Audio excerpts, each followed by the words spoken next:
भूम परंडा आणि वाशी तालुक्यात अतिवृष्टीमुळे मोठं नुकसान झालं असून अनेक कुटुंबांची घरं उद्ध्वस्त झाली आहेत। संसारातील जीवनावश्यक वस्तू साहित्याचंही मोठ्या प्रमाणावर नुकसान झालं आहे। त्यामुळे अनेक कुटुंब बेघर होऊन अत्यंत कठीण परिस्थितीत दिवस काढत आहेत। या आपत्तीग्रस्त कुटुंबांच्या मदतीसाठी तातडीनं पावलं उचलण्यात आली असून ही मदत माजी मंत्री व भूम परंडा वाशी विधानसभा मतदारसंघाचे आमदार डॉक्टर तानाजीराव सावंत यांच्या माध्यमातून करण्यात आली आहे। त्यांच्या वतीनं गावागावात पूरग्रस्त कुटुंबांना जीवनावश्यक वस्तू, अन्नधान्य, किराणा साहित्य, कपडे आणि पिण्याच्या पाण्याच्या बाटल्या पुरवण्यात आल्या आहेत। कोणतेही पूरग्रस्त कुटुंब मदतीपासून वंचित राहणार नाही याची विशेष काळजी शिवसेना पक्ष व डॉक्टर तानाजी सावंत यांच्या कार्यकर्त्यांच्या माध्यमातून घेण्यात येत आहे।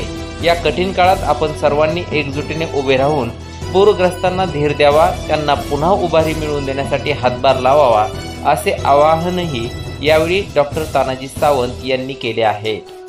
ब्युरो रिपोर्ट, राजकीय कट्टा।